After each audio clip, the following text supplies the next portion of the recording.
Every 6 minutes, an American dies from a drug overdose or fentanyl poisoning. Let that sink in. Every 6 minutes. The United States is facing the deadliest drug epidemic in its history. Yet in many cases, warning signs could have helped prevent a tragedy. One of those signs is a non-fatal overdose. People who survive an overdose are significantly at higher risk of experiencing another, one that could be deadly. Research shows that among emergency room patients treated for an opioid overdose, about 6% die within a year. Nearly a quarter of those deaths occur just 1 month after leaving the hospital. When I remember crying, because I couldn't stop. I wanted to. I just couldn't. It's hard for me to talk about even today. Because, I think that was the day I realized, is this the rest of my life? Is this all there is?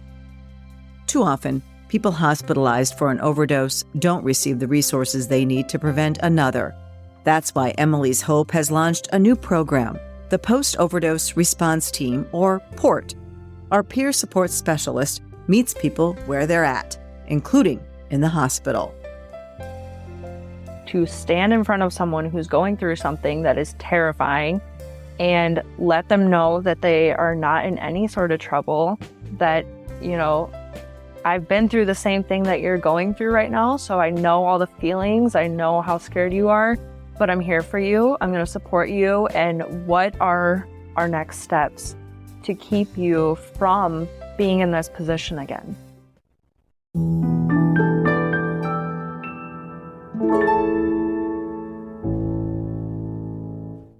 I'm Angela Kennecke, your host of Grieving Out Loud and the founder of Emily's Hope. In the last year alone, nearly 49 million Americans struggled with substance use disorder. Addiction doesn't just impact the person who's battling it, it affects entire families, often in ways they never imagined. He was a great kid. He was a voracious reader. He always did really well in school. Growing up, Lisa Nielsen's son Cameron thrived in many areas, but as he entered high school, she began noticing troubling changes in his behavior. And he just was not very interested in school. He wasn't reading anymore. I would go to a teacher conference and the teacher would say, Who's your son? I'd say Cameron. And he'd say, I haven't met Cameron. So what do you mean you haven't met Cameron? He says, he doesn't come to my class. What? Lisa says Cameron also started hanging out with new friends who weren't the best influences on her son. I was 15 years old. I was playing hockey and hanging out with my friends from the hockey team, and it just came up one day we were going to smoke some weed and, have fun and get into trouble. And when we started smoking weed, it was like a once a week type deal. Within just a few months, Cameron's once-a-week hangouts with friends spiraled into something much bigger. At first, he didn't see his marijuana use as a problem. It's just like the anxieties and the stress and the worries of everyday life just kind of get pushed to the side. And you can be yourself, you can laugh, everything seems funnier. Things just seem a lot lighter. And when you're in a place where you're not happy with yourself or with your life, that little vacation you can take using the substance, you cling to that. And once you get off that substance and you're pulled back into everyday life, all you can think about is taking that little vacation again.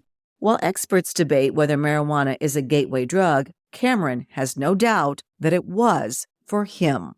Before trying marijuana and smoking that regularly, I didn't really notice any issues with like depression or anxiety. I mean, everybody has anxiety, stresses and stuff like that, especially when you're 15, everything's huge to you. But after just smoking marijuana, it seemed like those problems got worse. When I wasn't high, my depression was worse. And then all of a sudden I feel anxious just going to school. And it's like, you know, in my mind, I was thinking, oh, I just need to smoke more and those will go away. You know, I'll just smoke more because I don't feel anxious when I'm high. The issue was when I was sober, I didn't like who I was and how I felt in my own body. You know, I just constantly wanted something. As Cameron's tolerance to marijuana grew, he started using more. By the time he was 16, he decided to try opioids, starting with hydrocodone pills. Once the gates were opened from smoking marijuana, I was not scared to try other things. So I moved on to painkillers after weed. And I like those a lot better. It doesn't smell. You don't have to smoke it. It's easy to hide. And I liked that because I was scared of getting in trouble. You know, I didn't want to get in trouble for smoking weed. That scared me. And, you know, I had these little pills and I could just hide them. I could take them whenever. You know, I could sit at the dinner table and sneak one. You know what I mean? And I really liked that. And they felt good. Despite trying to hide his drug use, it wasn't long before his family noticed. They knew something was wrong. They just didn't know how to handle it. It's really hard because you don't want to do certain things to make them go the other direction just to spite you. You want to be a parent, but you still want to be friends because you want them to feel comfortable coming to you. And I've always felt like me and Cameron have had a pretty honest, open relationship. He's talked to me about his drug use. He's talked to me about his relationships and a lot of his feelings. So, yeah, that first time he got in trouble and went to the juvenile court, that judge told me, he has a drug problem and you should think about some kind of a rehab program. And my husband and I were like, he got caught in the park smoking weed with some friends. He doesn't have a drug problem. You know, she knew something I didn't. But it took me 2 years to be able to say, my son has a drug problem. It was really hard to deal with. It was really hard to admit, and I could never talk about it with other people. You know, nobody grows up and is like, I want to be addicted to drugs. It just slowly happens. And when you're young, you know, you're not mature enough to think like, hey, this has been going on for a while. I should probably stop, or I should ask for help. Because I wasn't going to ask for help because I didn't want to get in trouble. Cameron says that when he was first caught with marijuana at 17 and got into legal trouble, he stopped using drugs, but only for a few weeks.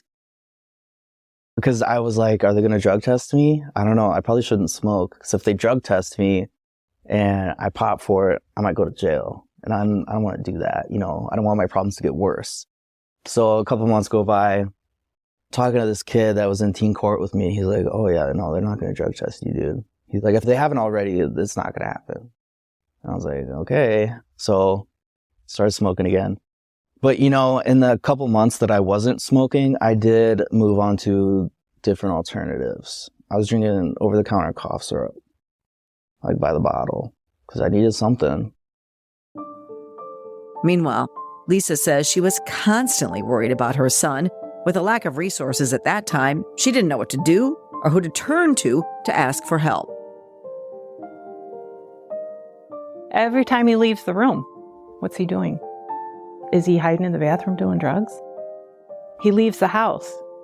He's going to Walmart to get shampoo. Is he really going to Walmart to get shampoo, or is he meeting somebody in the Walgreens parking lot? I mean, that's what your mind is thinking about all the time. I mean, there's a lot of disappointment in myself because I understood what I was doing was wrong, but I just couldn't stop. Looking back on it, I'm like, you know, I was just a kid and I'm just obsessed with this thing. And I mean, all my money was going to it. I was, you know, looking at stuff about it online, talking about it with my friends, listening to music, you know, about drugs, and I couldn't get away from it. It was my entire life. I mean, I remember being a hockey player, going on a bus out to Minneapolis, and I'm just almost drooling from being on Xanax and Oxycontin. Like, I'm up in a hotel room with a buddy and we're snorting pills before our hockey game. Some of the stuff I did, I just cannot believe I did that. And it's been difficult trying to move on from that. You know, I have a lot of regret The stigma and shame that come with substance use disorder can feel paralyzing. It's not just difficult for those who are struggling, it's so tough on their loved ones, too. I always felt like this is because I was a bad parent. What did I do wrong? What did I do to make him do drugs? Why was he unhappy? Was that because of me? But him and I have talked about that, and I've asked him, is there anything in your life that I could have done differently that would have made you not do drugs that first time? And he said no. And as a parent, it's just, you can't help but blame yourself. You do the best you can. As one of the nation's strongest financial organizations, First Premier Bank and Premier Bank Card have the strength to do good. We support nearly 700 organizations and nonprofits. Our employees give more than 30,000 volunteer hours annually. And we are continually seeking ways to make South Dakota an even better place to live. It's the Premier way. First Premier Bank and Premier Bank Card. And as Cameron began treatment, the family gained a deeper understanding of the disease. Altogether, Cameron has entered treatment 4 different times. There's something different in his brain than other people. There are people out there who party occasionally, smoke weed once in a while, and that's the end of the story. But for people like Cameron, you can't do that because it won't end. And there's a lot of people out there that don't understand that. And until people start understanding what addiction really is, there's always going to be that stigma. The stigma and misunderstanding of substance use disorder further complicated Cameron's battle with the disease. He first went to treatment at just 17. Honestly, I was 17. You tell me something and I'm not going to do it, But I went to Keystone Adolescent for treatment, and it was a good program. They were teaching good stuff there, but I couldn't latch onto it at that age. I couldn't, because when you get sober like that, you really have to be about it. You have to want it, and it's got to be everything. And at that age, I didn't care. I was somewhere else in my mind, and I couldn't wait to get out. And then insurance actually cut me off after 2 weeks, so I didn't even get the full program. For a decade, Cameron fought to stay in recovery. He cycled in and out of treatment, sometimes staying drug-free for months, even years, only to relapse again. Here's Cameron's story about one of those relapses. I was working at UPS, loading trailers, and an old friend hit me up, and he was like, hey, where you been? I haven't seen you in a while. Come hang out. And so I didn't really hang out with them. I just kind of showed up, bought some pills, and left. More Xanax pills. To this day, I couldn't tell you why. It was just like...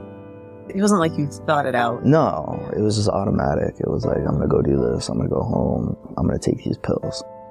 And I don't really remember much after that. I remember my mom telling me I was like eating a napkin. I was just sitting there on the couch, just like chewing on a napkin, just like drooling. And I remember crying. Because I couldn't stop. I wanted to. I just couldn't. It's hard for me to talk about even today. Because, I think that was the day I realized, is this the rest of my life? Is this all there is? It's just me trying to fight this addiction, and I can't do it. And I stopped with the Xanax after that, because that kind of scared me. And, I wanted to be an adult, and I wanted to, get a job. I wanted the picket fence in the house. That dream is coming closer to reality after Cameron's last relapse ended with him in the emergency room. I was at a girlfriend's house watching her dog while she was at work, and I was just in full-blown withdrawals. She had found a box of drugs at my house and had given them to my mom and told my mom what was happening. So I had gone home before I went to her house, and I was like, what's going on here? Where's my stuff? And it was gone. And I started panicking. I was like, oh my God, like, this is not going to be good. This is not going to be good. And I ended up finding a pillow in my car that I remember seeing that was sitting there in the cup holder. So I took that, and I was like, I was okay. I was still a little sick, but I was okay. Went over to her house, let her dog out, and she said I could spend the night there. So I was just in her bed, and I started shaking, that familiar feeling. I started sweating. I'm just really hot and sweaty, but I'm freezing, and I'm terrified of everything. Everything's making me jump. I didn't want to get up. I couldn't eat. I couldn't drink. All I could do was just sit there and shake and puff on my little weed pen, praying to God, like, either kill me or get me out of this. And the next morning, she ended up getting home at 4 a.m. I must have fallen asleep. And so she just went to bed. I woke up the next morning, and she's like, trying to feed me. And I'm like, no. She's like, you got to get up and go to work. I'm like, I can't get up. Like, I can't do anything. Like, please. Like, she's panicking and running around the house. Like, what do I do? I don't know what to do. Like, what should I do? And I'm laying there like, it's going to be okay. Like, calm down. But I was in bad shape. I felt frozen. Like, I didn't know what to do. I didn't know who to call. I didn't want to call anybody. I just wanted to lay there and just suffer and just get through it. I just wanted to suffer it out, And she called my mom and told her to come get me, because I'm obviously not doing well. And so she showed up, and I remember walking outside, and she goes, you look like shit. And I was like, yeah, I feel like shit. And I just kind of threw myself in the back of her car, and she took me to Sanford emergency room, and they got me in, and I just wanted it all to end. Like, I was just done with it. I was done, honestly. Like, I didn't want to be there. I didn't want to be home. I didn't want to be alive. It was like, this is the same thing. I keep ending up back here. But this time, Cameron's emergency room visit was different. While he was in the hospital, the Emily's Hope post-overdose response team was contacted, and a peer support specialist visited Cameron, offering resources for treatment and care, along with emotional support. Here's specialist Vanessa Needles. So what it means to be a peer support specialist is you take your lived experience, all the pain, all the darkness, and you use that to shed light in somebody else's life who's also going through the similar pain and darkness that we go through. How long have you been in recovery? I've been in recovery almost 7 years now. And why did you choose to become a peer support specialist? I think being a person in long-term recovery, I learned in very early recovery that the only way that I can keep what I have is by giving it to another person. So not only is it, a privilege to be able to help another person, but it's also my responsibility as someone who has made it in recovery to give back to the people who were in the same hopeless position that I was in, before I ever knew that recovery was even an option. Why is the post-overdose response team, Emily's Hope post-overdose response team, so important? Yeah, so I think Emily's Hope is providing a great opportunity with the PORT team, because what we are able to do is we are able to go meet the person. And as a person who overdosed themselves, I remember when I overdosed, I didn't know anybody in the room. There were cops. It was scary. Like, I just wanted to get out of there. So I think the greatest opportunity when it comes to Emily's Hope and the PORT team is providing an opportunity for somebody in recovery to stand in front of someone who's going through something that is terrifying and let them know that they are not in any sort of trouble, that, I've been through the same thing that you're going through right now. So I know all the feelings. I know how scared you are, but I'm here for you. I'm going to support you. And what are our next steps to keep you from being in this position again? Vanessa came in, and right away I was like, I know you, I know you from somewhere. And she explained who she was and why she was there, and I just needed some, I needed help, and they were there, and I was gonna take whatever help I could get. And so she came in, and I recognized her we used to work together at the car wash, and so we were talking about that. She had me laughing and smiling, and her and my mom were talking. She gave me some stuff, and it was like a little breath of fresh air, because I was doing bad. Oh, it was huge. Vanessa was there in like an hour. And first when she walked in and he knew her, and then they started reminiscing a little bit.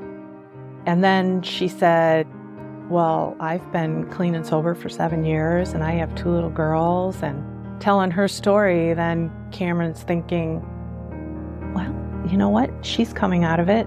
She's been clean and sober for 7 years. So there's people that are doing it. It was like somebody else, because obviously my mom loves me, my family loves me, but it's like somebody else out there is sober and doing it. And she's here telling me, like, you can do it too, and that's what I needed. And so you sit in the hospital and you're by yourself and you think you're the only person with a child who's an addict, and you don't know what to do with an addict. And so to have somebody from Emily's Hope come in and just give you their card and say, call me if you need me, that's huge. So this opportunity has kind of come full circle for me in a lot of ways, because there's already been a few people that I personally know who knew me back in addiction when I was completely hopeless, when it was like, this girl's gonna die. And I've been able to stand in front of them with clear eyes and with everything and let them know, like, I went through it and, like, you're gonna be okay. So I think that's been the coolest thing, is like people that I personally know, like being able to advocate for them and support them in any way possible. Yeah, what has the interaction been like for you with somebody who's recently overdosed, where you went to go offer them this help? Yeah, absolutely. So I think the response in and of itself is, initially they're like, who are you? Or like, how do you know me? Or, you know what I mean? They're very confused, and they're like, who is this person walking in and asking me questions? But once I let them know that I am in recovery and that that's my sole purpose, is just, how can I support you? How can I be here for you? It's a sense of relief. It's just so nice knowing that people are doing something and people are helping. Like having Vanessa come into that room and, give me some stuff and talk to me. And it was like we had been friends. She just came in and she was there and she was understanding, and it made it so much better. It really did. Have you lost a loved one to overdose or fentanyl poisoning? I'd like to invite you to share their story on our new Emily's Hope Memorial website called More Than Just a Number. They were our children, siblings, cousins, husbands, wives, aunts, uncles, and friends. So much more than just a number. You can submit a memorial today on morethanjustanumber.org. Here's Dr. Hannah Statz DeVries, a highly respected psychiatrist specializing in addiction care and a member of our Emily's Hope Board of Directors. As a physician, I don't want to see them walking out of the emergency room with no help. And that's where Emily's Hope is crucial in their ability to provide this help, to say, hey, we know that you came in this period of time when you were feeling very vulnerable, you were scared, maybe there was this overdose, or what are we going to do to help you? And then say someone goes like, oh, I feel a little bit better and I got this little bit of care in the ER and I'm good now. And that's not the case. That's why this is so important for this PORT program, this post-overdose response team, to reach out to that person, to help that person, to continue to engage with that person, to connect them to care, to say, hey, how are you doing with medications? How are you doing with the support? Do we need to, pull your family in on these things? And It's that kind of care that allows people to reintegrate into society and rebuild their lives and heal. And who doesn't want that? After 5 days in the hospital, Cameron headed straight to treatment, with part of the cost covered by an Emily's Hope treatment scholarship. I don't know if he could do it if he didn't have help for it. I mean, it's not cheap. And I didn't know things like that existed for addicts, you know. I've always kind of had that shame about being an addict and what happened and stuff and how I act when I am in active addiction. But knowing that there's things like that out there for people, and for somebody like me to just get into treatment and somebody's there to help you and understands, like, can't put a price on that. Since completing treatment, Cameron has stayed substance-free, not just for himself, but for his family, including his 3-year-old son. You know, I came out confident and, you know, I got to do this for me. I want it for me, but I also want it for my son. I just want to be a role model for my son. I want him to grow up looking up to me, you know. And that keeps me going. Seeing how happy he is all the time at me, he's always laughing and smiling. It's great. Yeah, you know, I love him to death. A parent's love, just like Lisa has for Cameron during this past decade of his struggles with addiction. More than anything, I just want him to be recovered and happy. I just want him to be happy. Cameron has also been prescribed Suboxone, which is the gold standard for treatment for opioid addiction. And we truly hope that it helps him stay in recovery for as long as needed. For more information about medically assisted treatment and the Emily's Hope post-overdose response team, check out the show notes in this podcast. While you're there, we'd love for you to take a moment to rate and review this episode. Please share it with your friends and family. Together, we can break the stigma surrounding substance use disorder and get more people help. Thanks for listening, and until next time, wishing you faith, hope, and courage. This podcast is produced by Casey Wannenberg King and Marley Miller.